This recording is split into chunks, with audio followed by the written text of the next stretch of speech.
Silakan. Kita tanpa membuang masa lagi, kita jumpakan Profesor Syam daripada Universiti Teknologi Malacca untuk sharing about leadership, and then the second speaker Dr. Aditya about the higher education. Time issue now around 30 to 35 minutes, please. Okay, fairly clear screen. Okay, Assalamualaikum. Terima kasih Pak Tengku ya. Sama juga Dr. Adit ya. Mohon maaf kerana perlu segera ya, sebab ada rapat jam 3. Dan terima kasih juga rakan-rakan yang sudi berada di platform petang ini ya. Dan saya kira kalau petang ini cuma sedikit perkongsian tentang leadership in sustainable development, melihat kepada konteks apa yang berlaku di Malaysia. Dan sehari kita semua orang tahu ya, sekarang ini SDG 2030 ya, Sustainable Development Goals 2030 itu menjadi satu perkara yang kita katakan perlu dipartisipasi semua orang ya, dalam konteks kita ingin mewariskan dunia ini kepada generasi yang akan datang ya, dengan kita lihat pelbagai tantangan, pelbagai cabaran dan sebagainya, globalisasi, kemudian peperangan, pandemik, kita juga melihat tentang inequalities, ketidaksamarataan kita katakan antara kaum, antara golongan sosioekonomi dan sebagainya. Dan saya kira semua perubahan ini bisa ditangani sekiranya kita mempunyai pemimpin-pemimpin yang kita katakan ada wisdom, ada kebijaksanaan yang mampu menginspirasi untuk membuat ataupun menangani semua perubahan ini ya. Dan kita ada 17 SDG goals ya, yang saya kira sudah menjadi satu perkara yang biasa ya. Saya kira kalau di Malaysia ini kita katakan memohon dana penelitian ya, harus meletakkan SDG 2030 ini sebagai satu kita katakan objektif yang harus dicapai ya. Dan saya kira mungkin perkara yang sama juga di Indonesia ya, tidak ada perbezaan ya, sebab ini menjadi satu kita katakan satu global issues yang kita harus tangani. Dan kita lihat beberapa insiden ya. Saya kira yang terkini ini yang di Pakistan ya, negara yang paling kurang kita katakan mengeluarkan greenhouse effect ya, tetapi terkesan dengan banjir besar ya, bila mana kita lihat lebih 30 tempat glasier itu mencair ya. So this is actually we see ya, kita lihat banyak pengeluaran greenhouse effect ataupun carbon emission berlaku di negara-negara maju, tetapi yang terkesan adalah di Pakistan ya, banyak tempat dan kita kata banjir. Dan kalau kita lihat terkait isu sustainable development ini, sustainability ini memerlukan kepimpinan yang kita katakan mempunyai kemahiran atau kompetensi ya, harus ada knowledge ya, what we call the T-shaped knowledge ya. We has to have a broad base of knowledge and also deep understanding of the issues ya. Kemudian harus mempunyai kemahiran untuk menangani permasalahan ini ya, bukan hanya retorik semata-mata, tetapi juga harus mencadangkan ya, apakah kita katakan tools yang perlu ada untuk menangani complex problem solving ini, complex to systemic what we call changes. Kemudian kita lihat ya, kalau dalam konteks sustainable development ini, perkara yang paling kita katakan sukar adalah complexity ya. Dia memerlukan kita katakan satu pendekatan yang menyeluruh ya, untuk menangani permasalahan ini, sebab misalnya kalau berlaku katakan di Jakarta sebagai contoh ya. Sekarang kita tahu kalau Jakarta itu kesannya kalau di Jakarta sinking every centimeter per year, few centimeters a year because of the what we call pengambilan air bawah tanah yang digunakan untuk penduduk Jakarta. Jadi ini kita katakan memerlukan pelibatan ramai pihak, ya, dan perlu ada kita katakan leadership yang baik, ya, yang bagus untuk edukasi, ya, untuk implementasi, ya, untuk planning dan sebagainya. Dan dalam konteks kita katakan kepimpinan ini, satu proses untuk mempengaruhi kita katakan orang lain, khalayak yang lain, pengikut sebagai contohnya, untuk memberikan satu jalan, ya, directions, ya, memberikan satu perkara yang alignment, ya, harus ada rekonstruksi, kena ada komitmen, ya, dan isunya adalah dalam konteks kita katakan sustainable development ini ada the triple bottom line, ya, people, planet, and profitability ataupun prosperity. So ini perkara yang kita katakan memerlukan tindakan yang ada kebijakan seseorang pemimpin itu supaya dunia ini, ya, kita akan mewariskan dunia yang kita katakan baik, ya, yang sustainable, ya, berkelanjutan, ya, kepada generasi yang akan datang. So this is a challenge, ya. Ini adalah tantangan bagi kita, ya, dalam konteks kalau saya di perguruan tinggi sama juga Pak Adik, ya, di perguruan tinggi itu, di mana kita memainkan peran masing-masing untuk mendidik, ya, anak-anak muda ini, generasi muda ini, dan juga pada masa sama juga kita pada generasi kita itu melakukan tindakan yang sewajarnya, ya, dalam konteks kita katakan sustainable development supaya kita ada sumbangannya, ya, kepada generasi yang akan datang. Ya, kalau dulu kita bermimpi atau kita bercerita sama anak-anak itu kita mandi di air sungai yang jernih, ya. Jadi adakah nanti anak-anak kita atau cucu-cucu kita itu mampu juga mandi di sungai-sungai yang jernih, ya, yang kita katakan yang bagus. Oke. Dan dalam konteks ini ada 6 kita katakan prinsip, ya, ataupun 6 principles yang saya kira perlu kita sama-sama lihat, ya, kalau kita juga sebagai sebagian daripada kepemimpinan sustainable, ya, ataupun berkelanjutan itu, pertamanya harus kita memiliki worldview, ya, ataupun pandangan dunia yang eco-centric, ya, yang mementingkan kita katakan dunia yang eco-friendly, ya. Kemudian tindakan yang kita lakukan itu ataupun tindakan seorang pemimpin yang kita katakan sustainable leaders itu haruslah sistemik, ya, berlaku secara terancang, ya.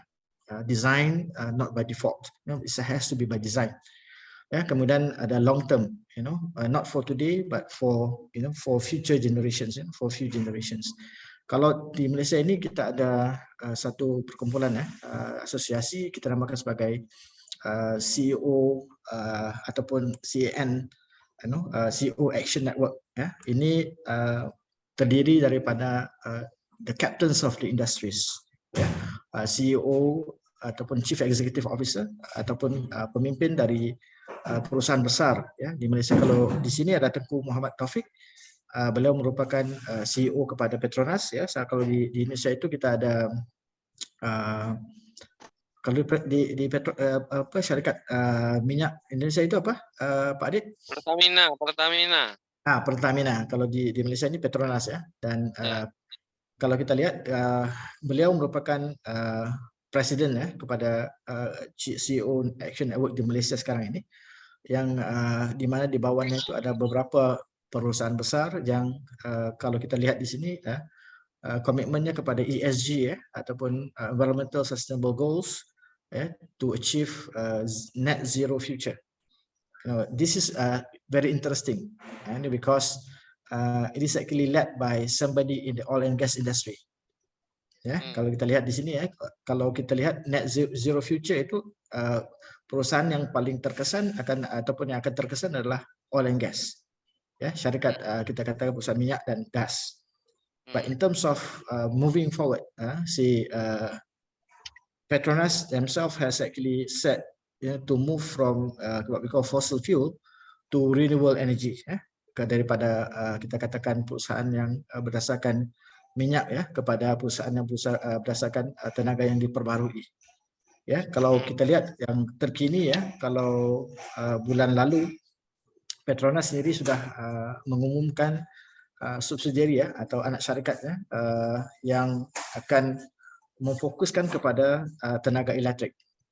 Ya, syarikatnya Gentari.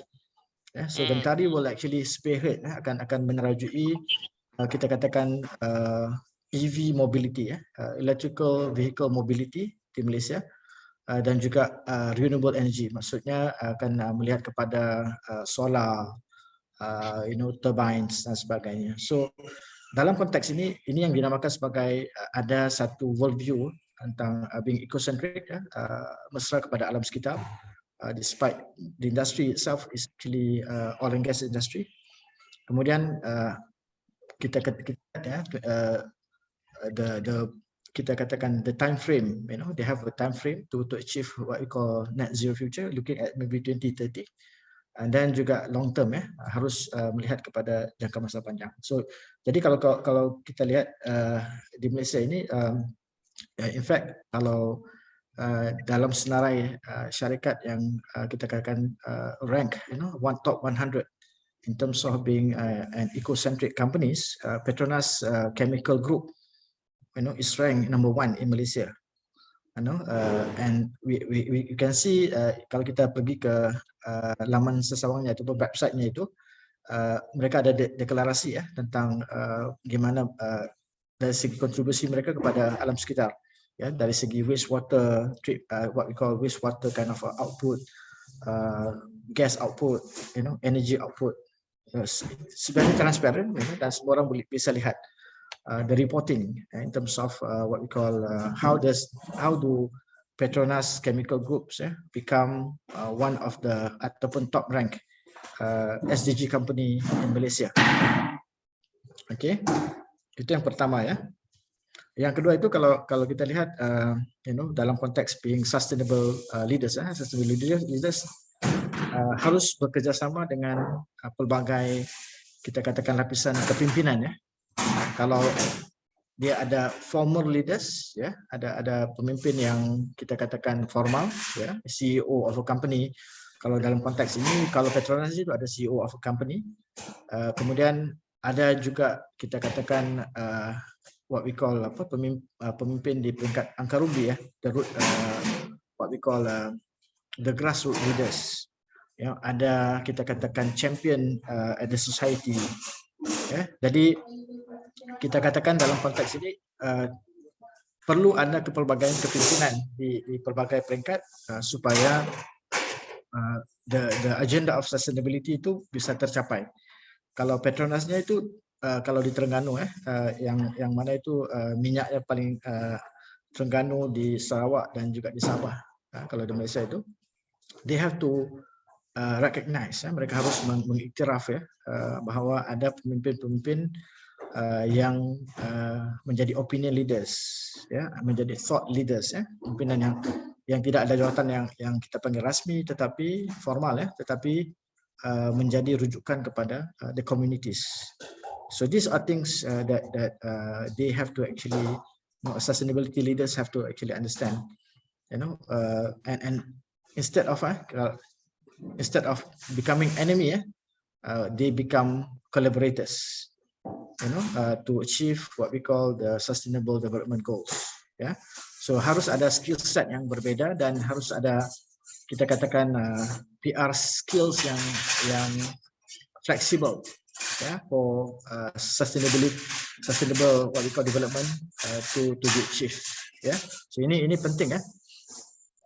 Dan saya kira kalau di Indonesia itu salah satu syarikat yang ataupun perusahaan besar yang mendapat L'Oreal kita katakan awards adalah Sinar Mas Agribusiness ya. Ini yang mendapat L'Oreal Awards on sustainability. So I believe that dalam konteks Sinar Mas Agribusiness ini, they work in terms of making sure dari segi agriculture practices dan sebagainya itu disokong oleh different types of leaders ya, untuk mereka diiktiraf sedemikian. Okay. Kemudian salah satu antara lainnya juga adalah to be able to consistently work across boundaries. Okay. Kalau kasus tadi ini ya, kalau Penang Hill Biosphere Reserve ini yang diiktiraf oleh UNESCO sebagai salah satu biosphere areas di dunia. So kita ada dengan Penang Biosphere ini ada 714 kawasan biosphere di seluruh dunia di 129 negara. 714 ya. Kemudian kalau di Asia Pasifik itu ada 10. Dan di Penang ini ya, One Islands ada menjadi antara yang 10 di Asia Pasifik. Dan saya kira kalau dilihat ya, kawasan untuk Penang Biosphere Reserve ini ada dalam keluasan 12,000 ekar. Ya, 12,000 ekar ya.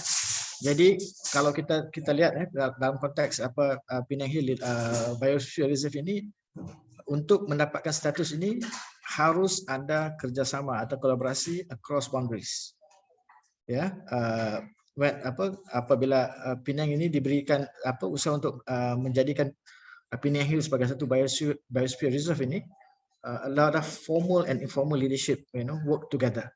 Yeah, there are different stakeholders. There are multiple stakeholders involved in this kind of what we call a project to make sure that Penang Hill become a recognized biosphere reserve in Malaysia and in the world. Okay, so it's actually a very complex task.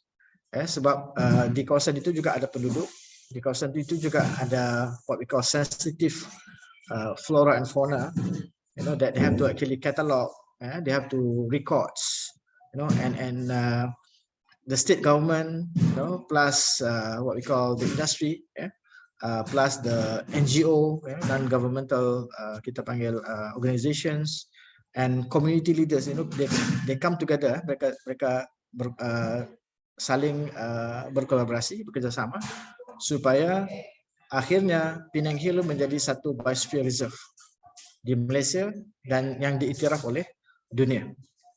Okay, so there's a lot of complexities, there's a lot of what we call issues yang berlaku, tetapi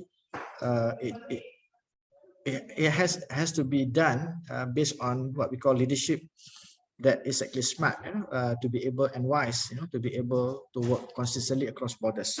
Because dalam konteks ini ada different what we call backgrounds in terms of education, in terms of experience, yang menjadikannya agak kompleks.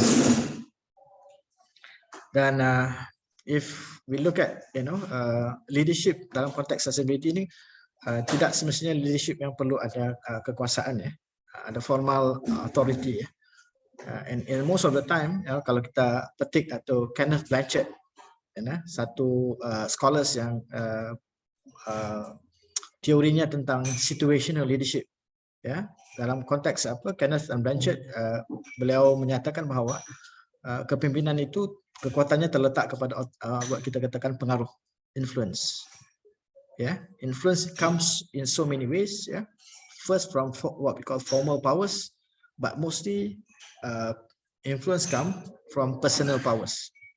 Okay, personal powers ini ada dua, kita katakan yang penting. Pertamanya what we call the expert powers ataupun expert influence.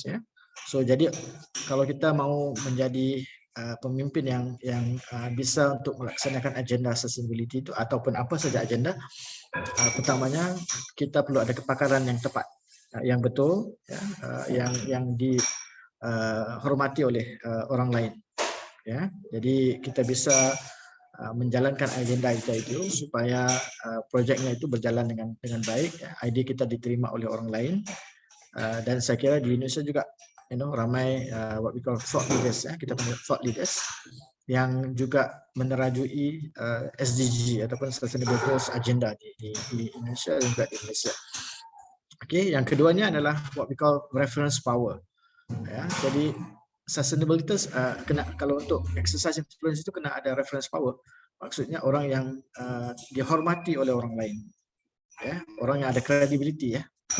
Jadi kalau ada kedua-dua gabungan antara expert powers dan juga what we call reference powers, then sustainable leaders can actually exercise influence without authority. Ya, orang akan percaya kepada kita, orang akan mengikut kita kalau kita dilihat sebagai orang yang ada kedua-dua, kita kata powers itu, personal powers. Dan saya kira kalau seperti mana dalam kita katakan definisi sustainability leaders itu oleh Andy Tyler, saya lupa letakkan definisinya oleh siapa, Andy Tyler, salah seorang leadership experts. We have to be comfortable working with complexity.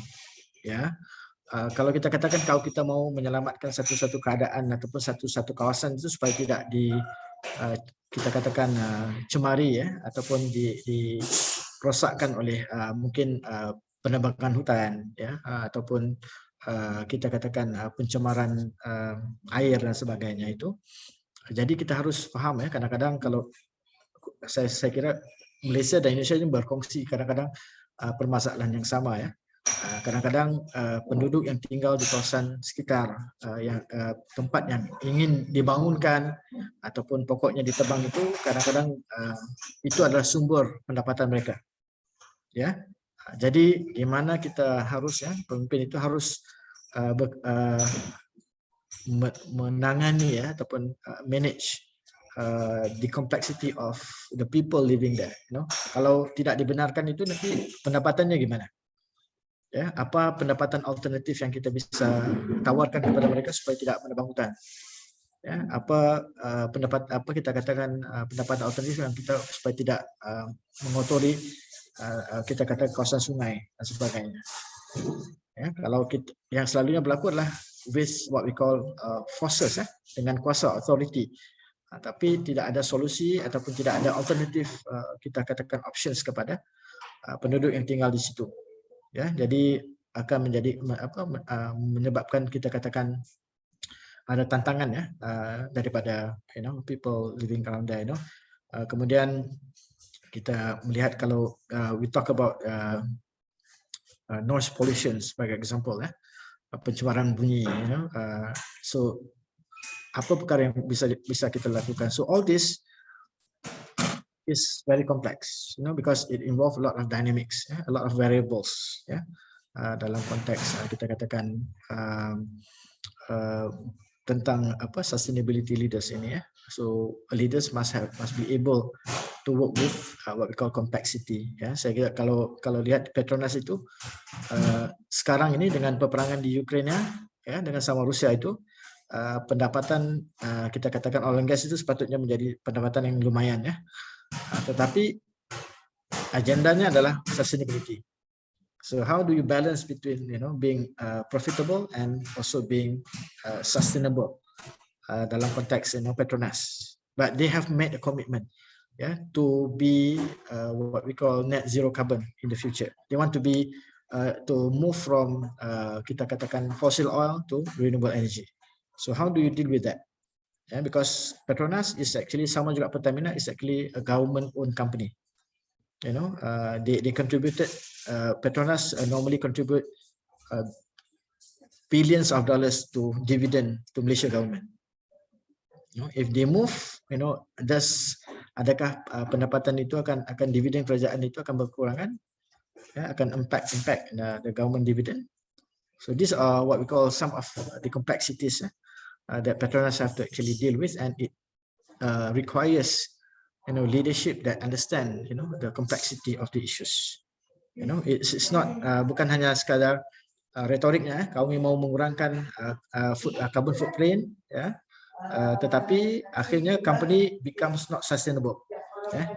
Dan Petronas ini dilemanya menarik sebab Petronas adalah salah satu top 500 Forbes company ya, company yang $1 billion.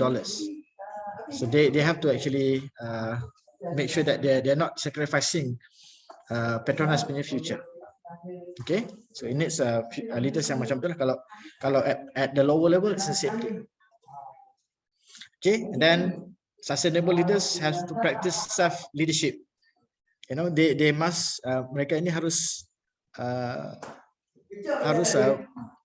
harus lakukan dan bukan hanya bicara aja. Okay, they have to walk the talk. Okay, so this is very important. Kalau kita lihat, mereka harus praktik apa yang mereka bicara ya dalam konteks sustainable leaders. Dan saya kira kalau di sini saya letakkan ini adalah Puan Anja Julia, yang juga merupakan seorang kita panggil sustainable leaders di Malaysia ini. I think recently before the Queen died, sebelum Permaisuri ataupun Queen of England meninggal dunia itu, beliau mendapat satu lagi awards from the Queens, mengiktiraf kita katakan peran beliau dalam konteks konteks women empowerment. Ya, beliau adalah kita katakan founder kepada sebuah syarikat Athena Holdings ini yang menghasilkan kita katakan itu tuala wanita tuala wanita yang digunakan oleh wanita itu dan boleh dibasuh ya, boleh dibasuh sebab kalau dalam konteks tuala wanita biasa itu kita pakai dan kita buang ya, tapi syarikat beliau itu menggunakan bahan atau materi dari buluh ya, bambu to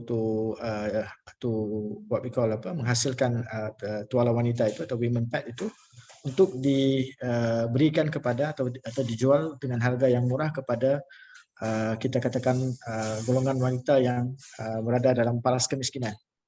Ya, sebab waktu di lockdown itu, waktu pandemik, kalau di Malaysia ini kita ada satu isu yang paling besar pada ketika itu adalah what we call the pad poverty, ya, women's pad poverty, kemiskinan tuala wanita. Ya, kalau dalam konteks di Malaysia yang baru-baru ini ada wanita yang sanggup ataupun ada isteri yang sanggup untuk hamil ya, sebab tidak ada duit untuk membeli tuala wanita.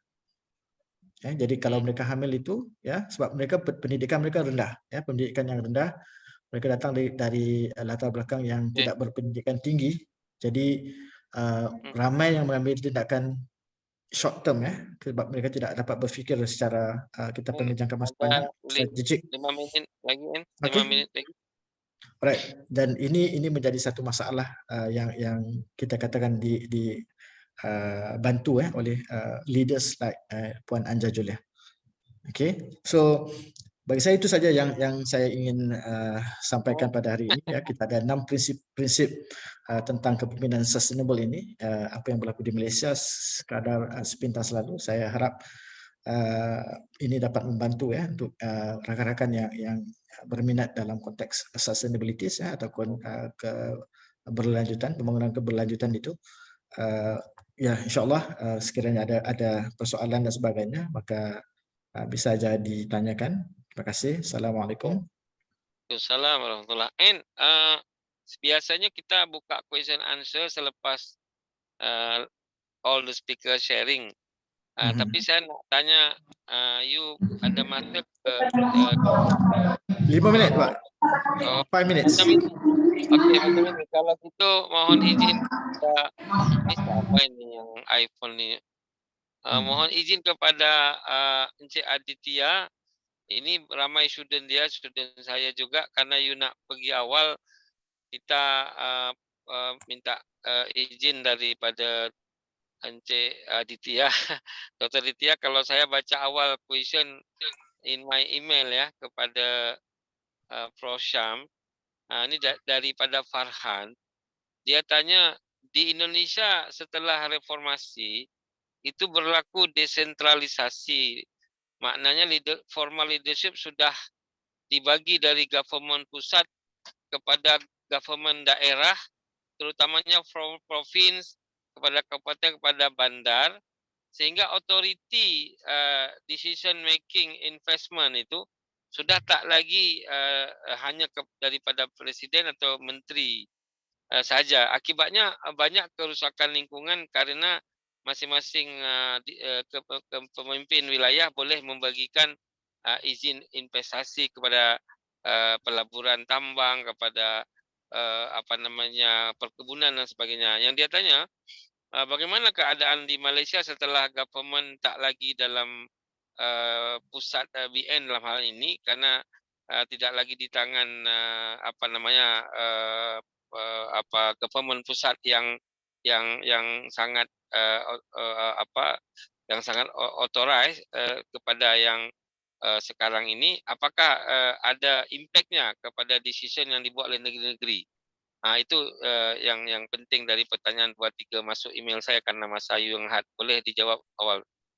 Okey, terima kasih Pak Farhan ya yang bertanya. Saya kira kalau terkait dengan desentralisasi ya, mungkin suasana di Indonesia dan di Malaysia itu dari segi desentralisasi itu tidak ketara sangat ya. Sebab kalau kita memang ada kerajaan negeri, tapi all this 65 tahun kita federal sama state itu lebih kurang sama ya.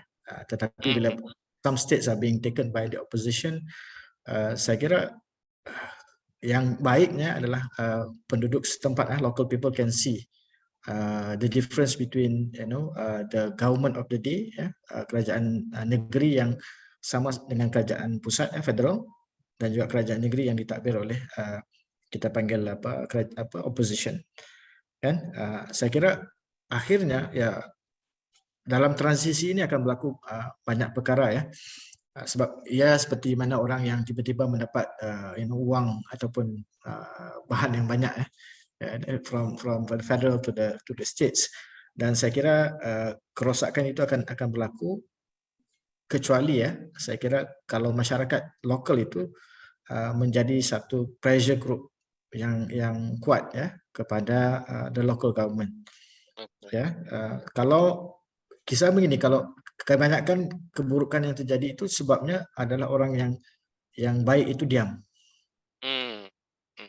So dalam konteks ini kalau kita di universitas, saya kira kalau di Indonesia itu keterbukaannya itu lebih jadi berbanding di Malaysia itu ada some censorship dalam konteks kalau saya di universitas awam ini ataupun kerajaan ini, kami harus ada mematuhi beberapa what we call circulars of the government, that we cannot say this and that. Tapi apa yang berlaku di peringkat kita adalah what we can do is actually kita edukasikan anak-anak di universitas supaya mereka celik ataupun bijak tentang masalah politik yang berlaku.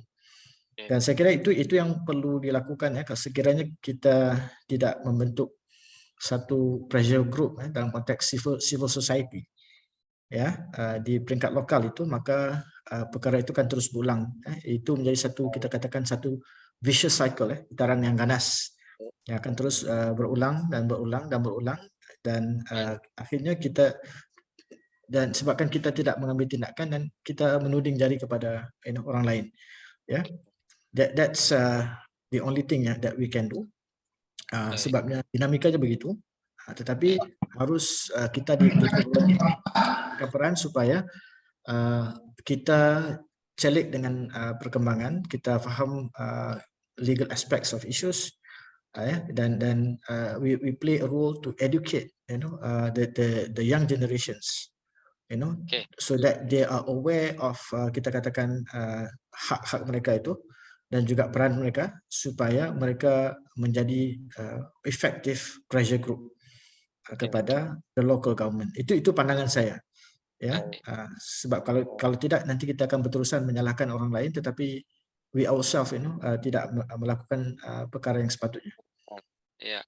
And kita punya event ini ada recordednya, nanti presentation daripada Encik Aditya, I will to share you. You can to share your email in the chat box for Dr. Aditya can to collaboration with you to the future. And then mungkin you boleh minta izin kejap lah karena you nak pergi meeting, tapi Dr. Aditya nak bagi sharing kepada dia student saya juga, tapi nanti you boleh dapat recorded lah daripada kami. So ada email saya di chat box saya Dr. Dia. So, InsyaAllah dalam November saya akan ke Jakarta.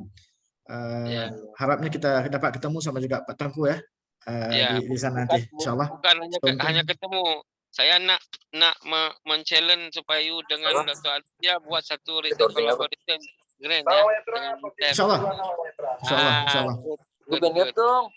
Aditya boleh tu say hello sebelum beliau ini tolak ke bilik musyawarat supaya Ya, nanti. Cik Samsari, sampai jumpa nanti di Jakarta. Ya, InsyaAllah. insya Allah nanti saya main ke Melaka lah. Melaka nih sedap nih makanannya. Waduh. Boleh. Asam pedas. Ya, Asal tes dah. ya. Oke, Ya, terima ya. kasih. Assalamualaikum Jadi, semua ya. Waalaikumsalam. Jadi deal ya, yang pegang research collaboration Dr. Aditya dan InsyaAllah. Dr. Song. Saya akan jadi Mak InsyaAllah. Compang. Okay, see InsyaAllah. you again. Oke, see you. Sampai jumpa. Assalamualaikum. Waalaikumsalam. Right now, the second speaker, there is the amazing PhD from IPB Bogor dan alumni UUM Malaysia. Encik Dr. Aditya, right now you are the second speaker. Please, time is yours. Sila. Terima kasih Pak Reza. Pak Adela Saya biasa-biasa aja. memberhentikan kereta kena dengar betul. Oh, tak ada luar biasa, biasa di luar aja. Okey. Ada yang biasa-biasa saja. Sila. Ya. Okay, very clear screen. Ya. Very clear. Baik, ya boleh ya. Sila. Allah. Baik, bismillahirrahmanirrahim. Assalamualaikum warahmatullahi wabarakatuh and very good evening ya. Afternoon ya.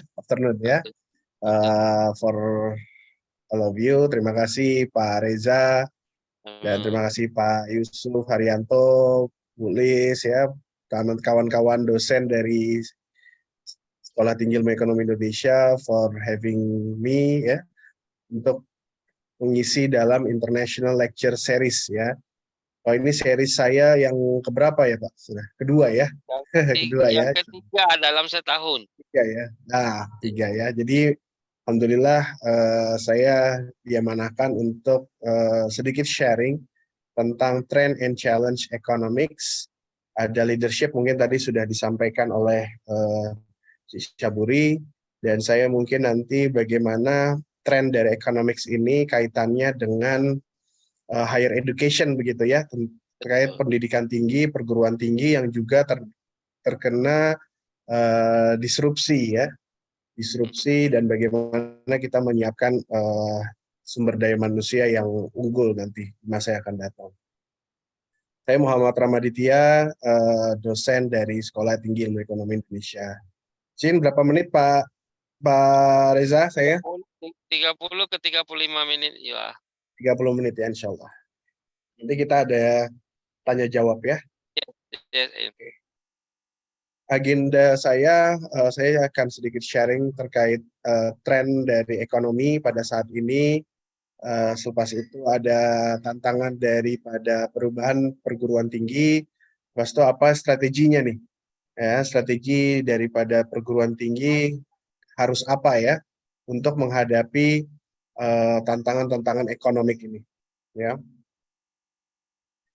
Nah, saudara-saudaraku, teman-temanku semua, ya, tren ekonomi di Indonesia saat ini ya, saya mendapatkan data dari BPS ya, Oktober tahun 2022, bahwa kita semua tahu bahwa tahun 2022 ini tahun yang cukup berat karena ada kenaikan harga ya, kenaikan harga, inflasi rate ya, di mana pada tanggal Sabtu 3 September 2022 pemerintah mengumumkan adanya penyesuaian harga BBM ya, bahan bakar minyak, Pertalite, solar, dan sebagainya, dan Pertalite naik 30%, solar naik 32%, dan Pertamax naik hampir 16% ya, sampai sekarang kita rasakan. Sehingga adanya kebijakan-kebijakan juga dari pemerintah untuk bagaimana mengantisipasi ini dikarenakan faktor dari kelangkaan sumber daya ya, dan juga terjadinya perang ya antara Rusia dan Ukraine, sehingga pemerintah juga membantu mengendalikan inflasi ini dengan adanya subsidi-subsidi ya, dari kenaikan tarif transportasi, bantuan langsung, ada pembelian bahan baku UMKM, bantuan subsidi dan sebagainya ya.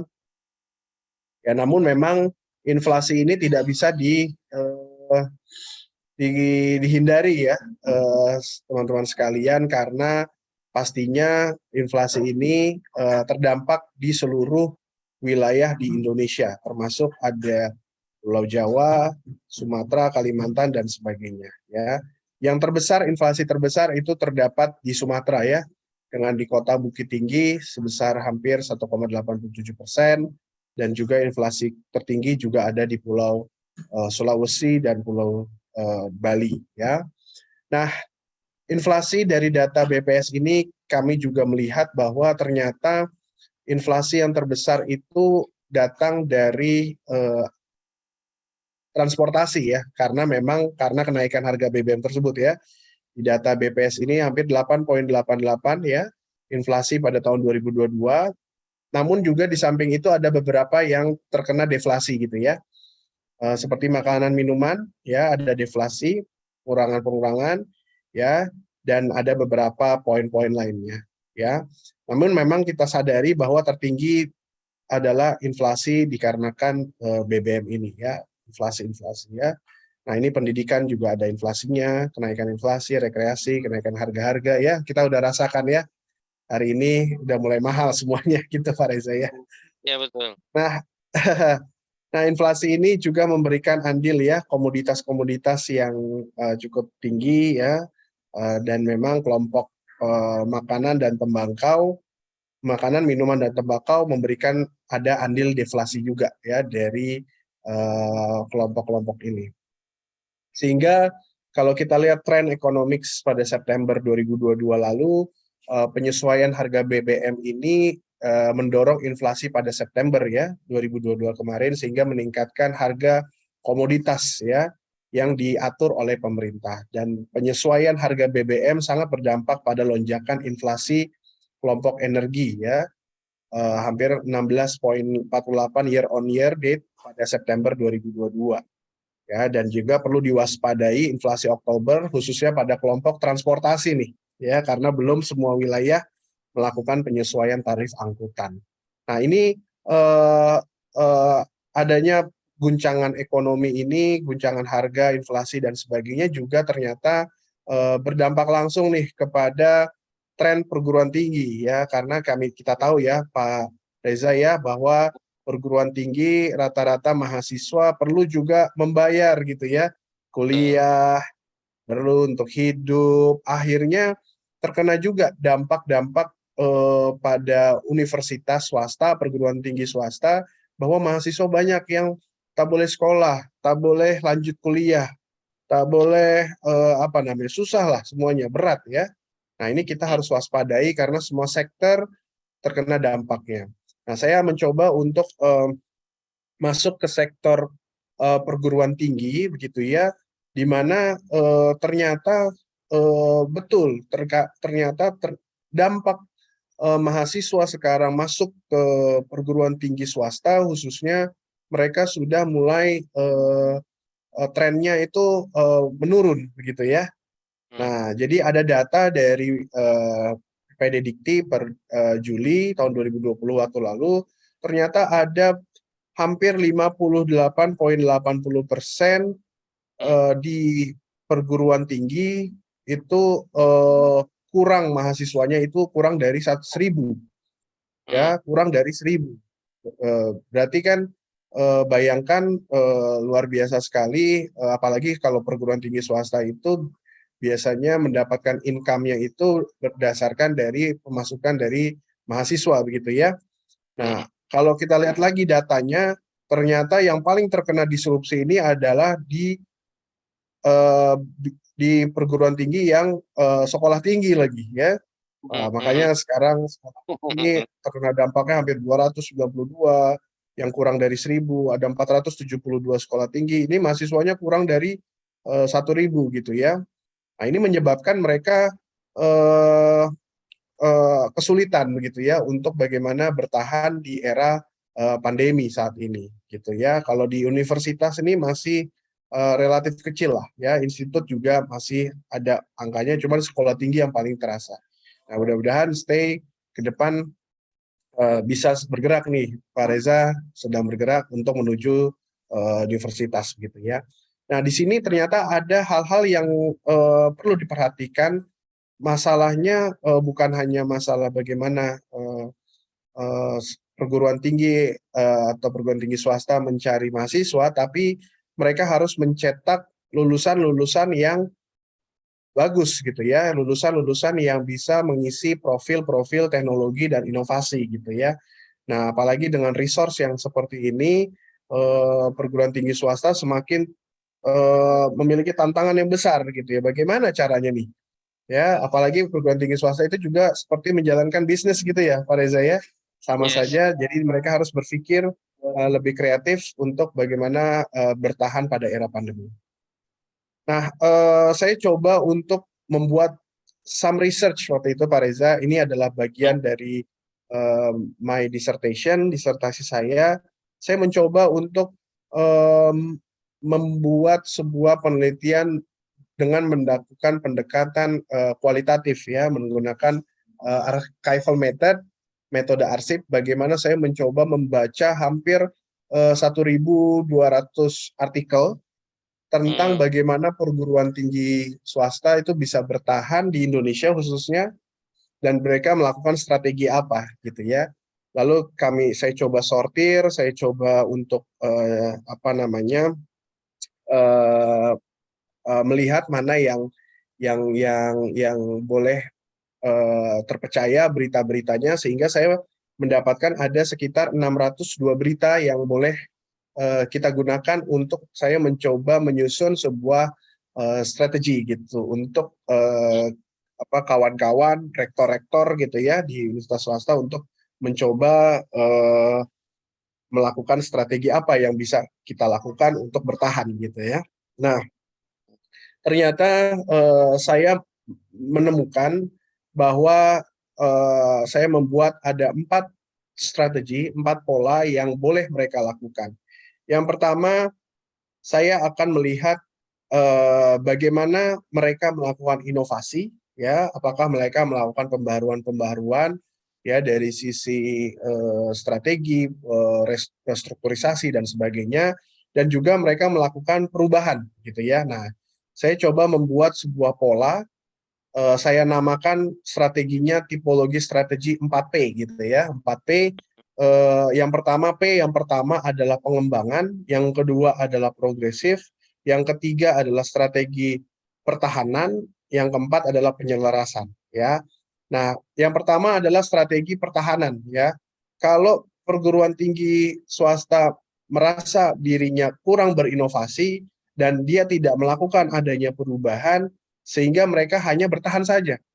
Nah, strategi yang kami temukan adalah strategi efisiensi, program retensi mahasiswa, bagaimana menjaga mahasiswa supaya tidak keluar, program marketing, dan tata kelola yang baik. Ya, nah ini hanya bertahan saja. Coba dia bertahan, ya, ya akreditasi pas-pas lah gitu ya. Ada akreditasi C, ya. Nah itu adalah strategi pertahanan. So dia inovasinya rendah, dampak perubahannya rendah. Lalu kalau dia mau naik tingkat, mau naik ladders tinggi lagi, dia mau coba untuk strategi penyelarasan. Nah, ini tingkat inovasinya tinggi, tapi perubahannya rendah. Nah, mereka melakukan namanya integrasi protokol kesehatan baru. Dia coba ikut hybrid learning, ya, dia buat dia ikut protokol kesehatan lah pada saat pandemi. Lalu dia buat digitalisasi, ya, digitalisasi. Nah, ini mulai mereka menyelaraskan, ya, berusaha untuk adaptasi dengan lingkungan. Lalu mereka melakukan pembelajaran yang inovatif dan melakukan CSR. Nah, ini ada perguruan tinggi swasta yang melakukan strategi-strategi ini untuk bisa semakin terkenal gitu ya, dan juga bertahan di era globalisasi. Terus yang ketiga adalah strategi pengembangan ya, perguruan tinggi swasta melakukan mengembangkan. Nah, ini tingkat dampak perubahannya tinggi, inovasinya rendah. Nah, ada beberapa perguruan tinggi swasta yang melakukan restrukturisasi supaya strukturnya lebih agile, lebih cepat gitu ya. Lalu mereka melakukan pengembangan dosen ya, menyekolahkan dan sebagainya, exploring new market ya. Perguruan tinggi swasta juga ada yang menjelajahi pasar baru, mereka mencoba membuka, sekarang perguruan tinggi swasta banyak ya Pak Reza ya, udah buka di di mana Cirebon ya, Gunadarma di mana gitu ya. Nah, dia looking for another market karena market mungkin di Jakarta udah niche-nya udah cukup banyak gitu ya. Terus juga kolaborasi strategik and ada pembinaan juga untuk program-program university lainnya. Dan yang terakhir, kalau university hebat, bagus, udah semakin matang, mapan, mereka melakukan progresif.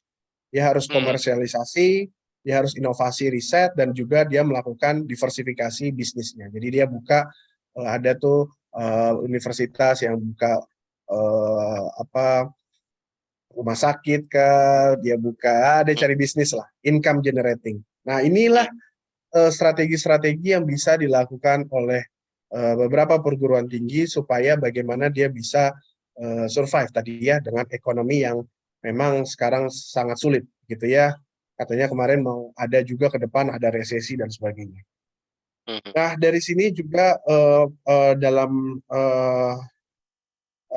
kesempatan saya saat ini, saya juga coba untuk melihat tantangan apa yang bisa dilakukan ya berbagai perguruan tinggi untuk bisa meningkatkan tadi kalau kita berbicara ekonomi berarti kita juga harus berbicara tentang produktivitas gitu ya kalau di bidang manajemen.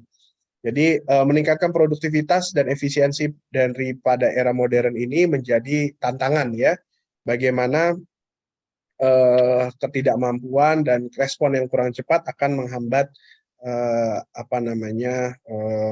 percepatan atau pembentukan SDM yang tepat.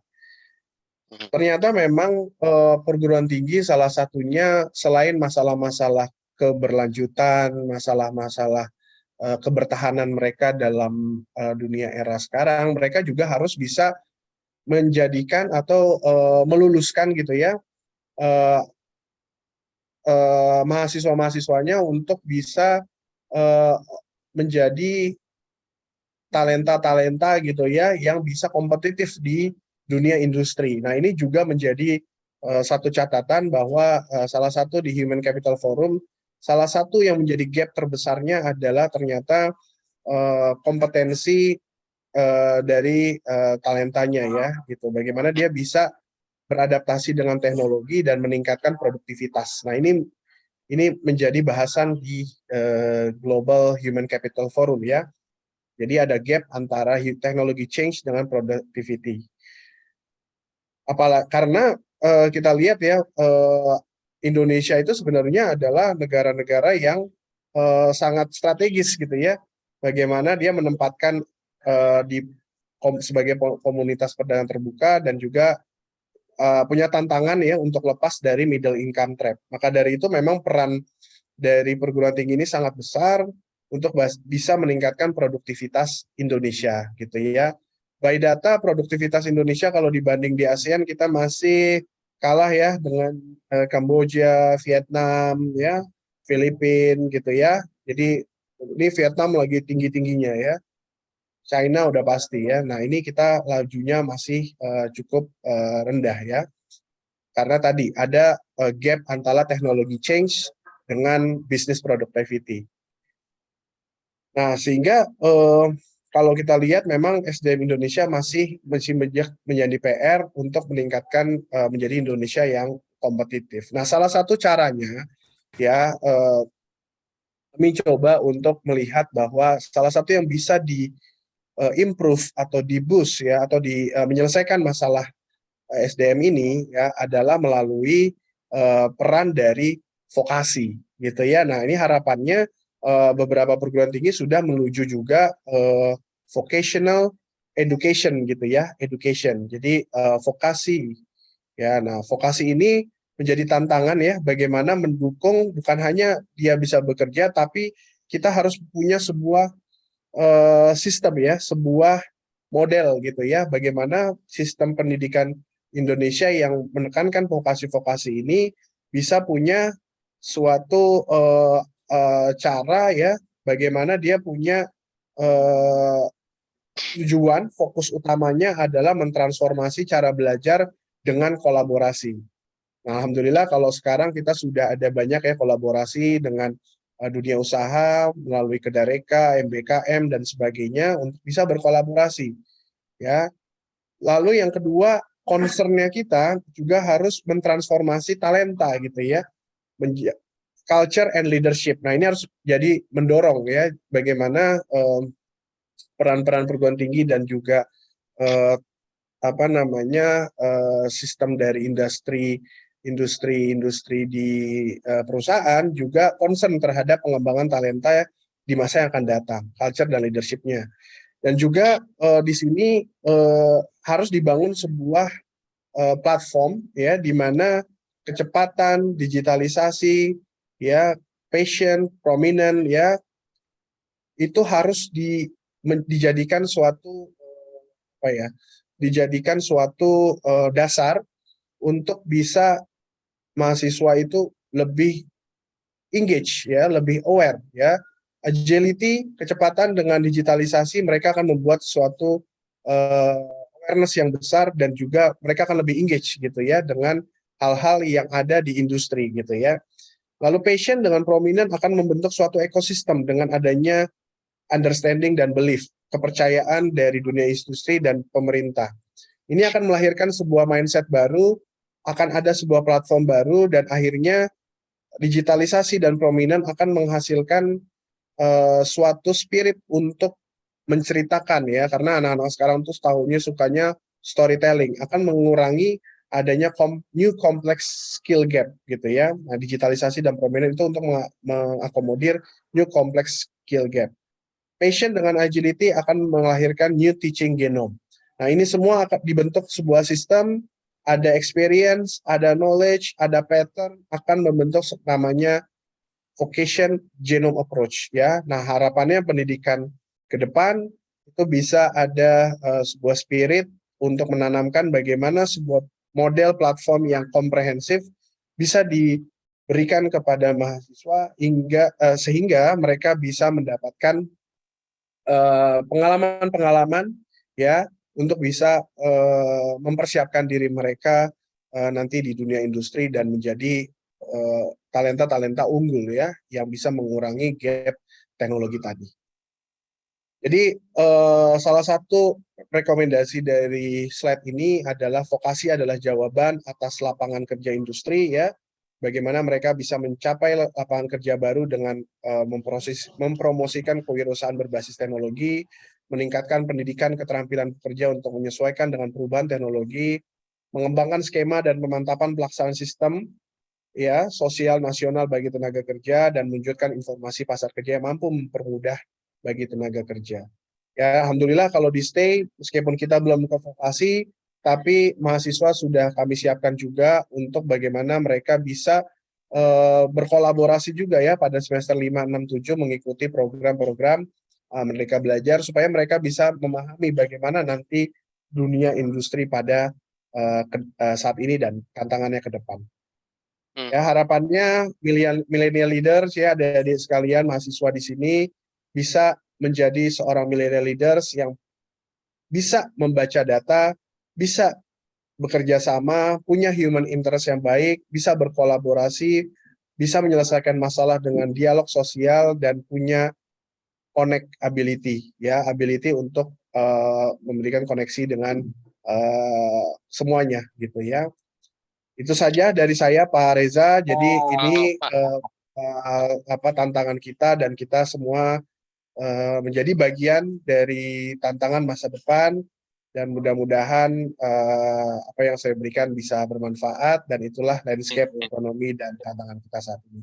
Terima kasih. Assalamualaikum warahmatullahi wabarakatuh. Wah, makanya nih Waalaikumsalam warahmatullahi. University apa namanya nanti stay juga University ke depan apa akan dinamakan kalau ini belum tahu lagi kalau namanya belum ada lagi. Ya, tapi bakal menjadi pemain baru yang lumayan menantang. Oke, thank you very much for you sharing, sangat menarik sekali wawasannya Dr. Aditya. Saya terus saja baca pertanyaan nih dari Mida.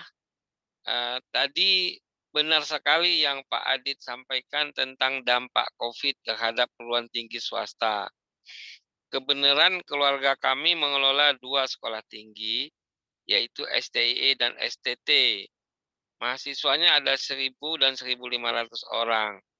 Saat ini 65% saja yang lancar membayar uang kuliah. 20%-nya sudah mengajukan reschedule dan 15% mengajukan cuti akademik. Kami sedang di simpang jalan, apakah sebaiknya kami merger dengan kampus lain atau memberi reschedule pembayaran uang kuliah, namun kami harus mengajukan pinjaman ke bank, atau kami sebaiknya menjual salah satu dari sekolah tinggi ini untuk fokus pada yang satunya saja. Wah, ini berat nih pertanyaannya Mas Adit jadi konsultan nih. Terserah jawabannya gimana nih. Ini ada pertanyaan dari Prof. Syam, tadi dia WhatsApp saya. Dia ingin dengar nanti di recordednya. Dia tanya, bagaimana pandemi mempengaruhi strategi dan langkah kehadapan dari perguruan tinggi di Indonesia? Karena kami pun mengalami perkara yang pelik juga sekarang ini, dia bilang begitu. Nah, jadi silakan dua ini saja yang kita ingin dengar dari Dr. Adit. Tadi apa yang pertanyaan Pak Syam? Sorry lagi. Dia tanya bagaimana pandemi mempengaruhi strategi dan langkah kehadapan perguruan tinggi di Indonesia. Sebab kami pun mengalami konstruksi juga akibat pandemi itu, katanya. Dia nak tanya bagaimana di Indonesia. Itu nanti dia WhatsApp dekat saya, nanti saya boleh forward, dan dia nak dengar dengan recordednya katanya, karena lagi di rumah musyawarat. Silakan. Ya. Wah, Pak Reza nih dalam kondisi yang luar biasa juga ya. Harus ada sebuah strategi ya yang kena diambil ya. Decision ya kena diambil ya. Jadi betul Pak Reza, sesuai dengan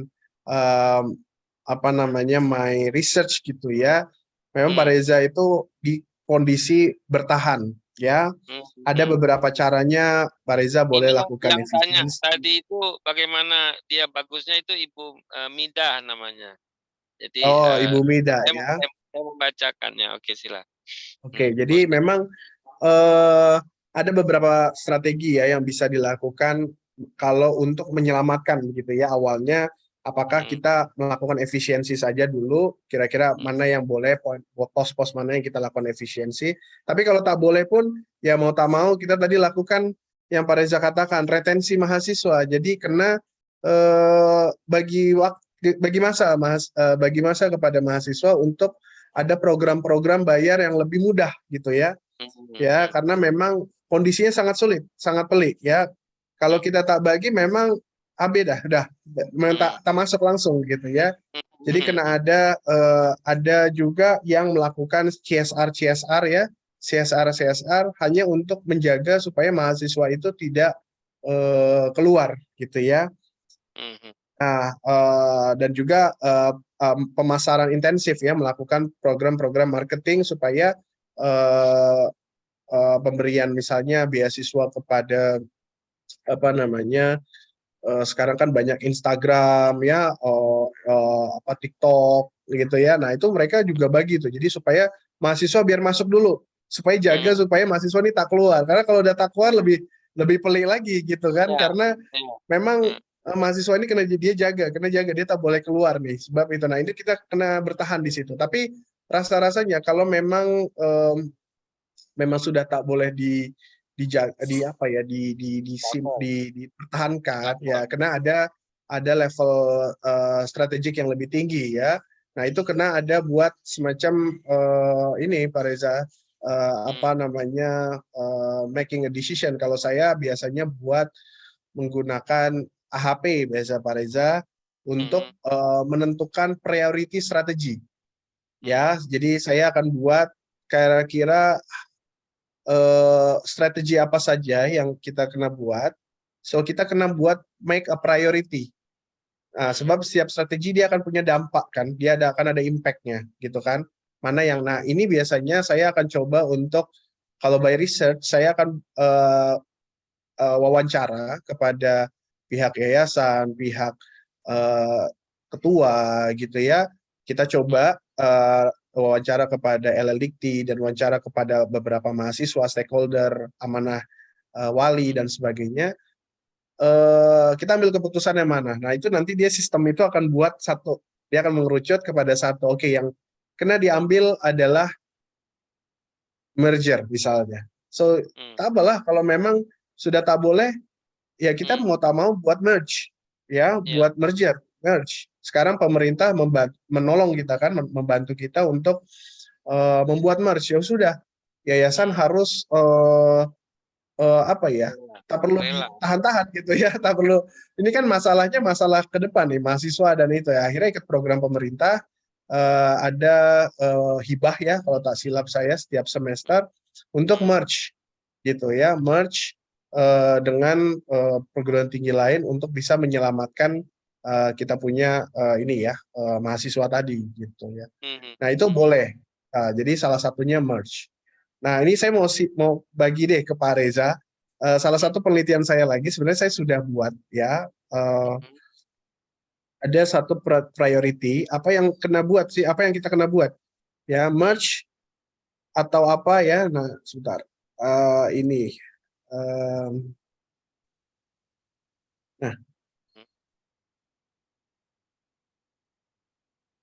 nah jadi ini, jadi strategi-strategi yang boleh diambil adalah pertama merger, lepas itu yayasan kena paham bagaimana tata kelola university, so dia kena betul-betul bagi apa ya, ya 100% lah ya, apa namanya, support gitu ya. Lepas itu ada juga dia kena buat income generating, mau tak mau kena buat bisnis lagi ya, income generating supaya untuk bisa boost up dia punya revenue ya.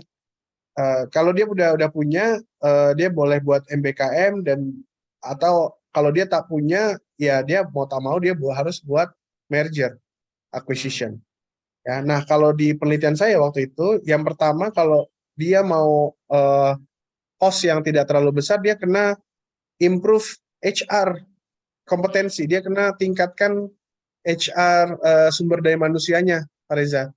Jadi harus ada orang-orang yang hebat gitu ya di dalam organisasi tersebut. Dia yang akan bisa talent-talent itu yang bisa menyelamatkan lah ibaratnya sekolah tinggi tersebut. Kalau dia udah mulai bagus ya, lama-lama kan menjadi bagus, nah dia bisa bertahan di situ gitu ya, dengan punya adanya satu apa talenta-talenta yang unggul gitu ya. Tapi kalau misalnya memang sudah tak boleh ya, memang kalau saya sih menyarankan merger gitu ya, ikut dengan pemerintah ya. Tapi kalau masih boleh, baguskan HR-nya, baguskan SDM-nya aja udah Pak Reza. Ya udah, tak apalah, kita ada kan sekarang kan udah banyak kan apa namanya dosen-dosen tuh, bagilah dia kesempatan untuk S3 misalnya, yang teknik-teknik juga kena pintar kan, dia kena lebih bagus gitu ya. So buat improving HR, karena orang-orang yang pintar nanti itu akan membantu bertahannya perusahaan itu atau perguruan tinggi, Pak Reza. Oke, Kak. Ya tapi kalau misalnya memang apa memang tak boleh ya merger, tapi sekarang pun semuanya ini ya, sekarang banyak sudah ya, udah banyak yang merge gitu ya. Ya. Betul. Atau satu lagi Pak Reza adalah improve the quality. Ya, improve quality kan kena perlu SDM kan, kena perlu SDM. Jadi kita bermain jangan di pasar-pasar yang mungkin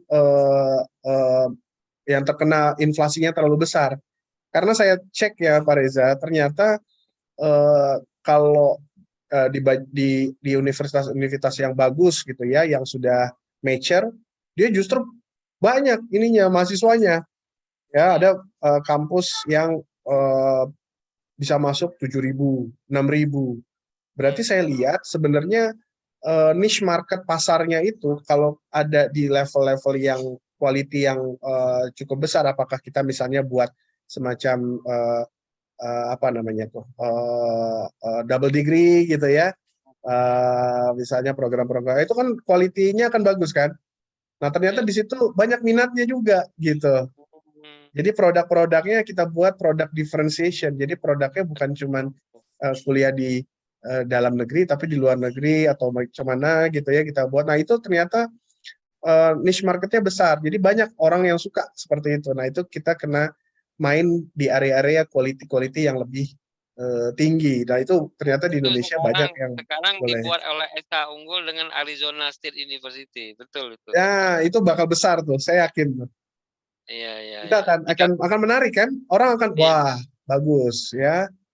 Nah kena buat yang gitu Pak Reza. Jadi kita rasanya kalau saya tengok memang kita kena ke sana gitu. Jadi tak boleh main yang oke lah murah gitu, tapi tak boleh terlalu murah gitu loh. Kena main ke atas harus ada co-branding yang menjadi strategic partner yang lebih tinggi sedikit ya.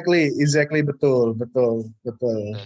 Ini supaya Prof Sam tidak penasaran, nanti kena jawab dia punya pertanyaan. Saya nak kirim recorder pada dia nanti ya. Oh iya. So tadi bagaimana apa? Sebenarnya relation. Dia tanya bagaimana pandemi mempengaruhi strategi dan langkah kehadapan dari perguruan tinggi di Indonesia. Nah. Ya. Ya memang bagaimana pengaruhnya luar biasa ya Pak Syam ya. Luar biasa sekali. Saya rasa tadi saya sudah sampaikan bahwa memang pertama masalahnya itu pandemi itu membuat mahasiswa juga sulit membayar. Akhirnya sehingga perguruan tinggi kena pikirkan ya kan. Lepas itu juga pandemi juga ya sekarang daripada sokongan atau bantuan daripada pemerintah government itu mungkin juga sangat sulit ya didapatkan, apalagi untuk private ya. Semua lebih banyak pergi kepada government university gitu kan. Jadi funding pun kita pun susah sangat untuk dapatkan. Kita dapat lah, tapi dapat pun yang kecil-kecil lah gitu ya ibaratnya. So macam mana gitu kan kita untuk survive gitu. Nah memang harus ada apa namanya, kalau di kita itu karena kita kan ada yayasan ya, ada ini. Nah itu harus ada sinergis ya, collaborations dengan owner. Pas itu memang kita harus hand in hand, harus buat strategic partners dengan dunia luar. Jadi memang sudah tak boleh lagi apa ya, kalau rasanya kan oh tak boleh lah, pokoknya ini kita saja gitu, tak ada yang lain gitu, tak boleh ya sekarang Pak Reza ya. Semuanya harus collaborate ya, harus membuka diri, karena dari situlah baru kita akan buat apa namanya kerjasama yang strategik, sehingga perguruan tinggi itu bisa punya branding yang bagus gitu ya. Benar. Saya tengok beberapa university itu kan awalnya kayak Gunadarma ya Pak Reza ya, BINUS atau siapa, itu memang dari bawah gitu, tapi memang apa ya, mereka sangat dia punya foundation atau punya yayasan dengan perguruan tingginya sangat benar-benar terbuka gitu ya, dengan tantangan dan full support gitu. Jadi itu membuat mereka berlari lebih cepat gitu ya. Nah, apalagi dengan sekarang harus berkolaborasi dengan internasional. Nah itu saya kira itu jadi cara sih yang cepat supaya macam mana perguruan tinggi kita punya branding internasional. Jadi sekarang harus mainnya internasional, semuanya harus internasional ya. Harus, karena di kemarin saya juga apa namanya akreditasi itu di Lamemba, itu semua ditanya internasionalnya mana gitu. Jadi semuanya internasional. Jadi itu salah satu caranya supaya kita bisa survive adalah kita bisa going global gitu ya, harus terbuka gitu. Dan kerjasama dengan industri, dengan internasional. Jadi sama aja kita. Ya, soliditas di internal, kolaborasi dengan internasional itu salah satu yang kata kunci. Itu kata kuncinya itu udah. Betul. Baik. Thank you very much for your smart sharing and answer too. Sekarang kita 5 menit lagi setelah jam 3. Oleh karena itu kita akan closing remark. And after you closing remark, there is the song by video for refreshing for all the participants before we leave. Oke, mungkin ada closing, silakan Dr. Adit dalam 1-2 menit. Ya, jadi ada suatu apa namanya, ya mungkin kalau Muslim kita selalu baca Al-Quran ya. Karena ada di suatu bencana pasti ada kemudahan gitu ya. Inna ma'al usri yusra gitu ya. Di satu kesusahan ada kemudahan.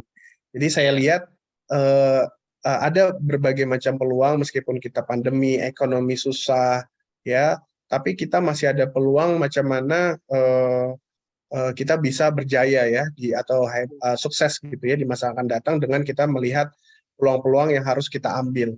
Ya kayak contohnya sekarang bahan bakar mahal, tapi saya tengok orang sudah mulai change kepada apa namanya? Elektrik car, udah banyak elektrik car yang murah. Ini bakal booming sebentar lagi, ya kan? Iya. Nah, kita kena cari macam mana perguruan tinggi juga dengan adanya macam ini kita harus semua membuka diri, collaborate ya, terus saling saling kolaborasi sehingga kompetensi link and match semuanya akan dapat dengan teknologi-teknologi yang sekarang sangat mudah gitu ya. Gitu ya, dengan blockchain, dengan apalagi dengan macam-macam lah gitu ya, dengan teknologi. Jadi sebenarnya kita jangan kalah dengan teknologi, tapi justru kita bisa mengambil kesempatan untuk bisa sukses dengan perubahan teknologi yang ada saat ini. Itu aja sih Pak. Saya tengok itu ada peluangnya. Terlihat sekali perbedaan level antara master dengan PhD sharing tak ada lah Pak. Tak ada lah. Ya, wawasan sama aja.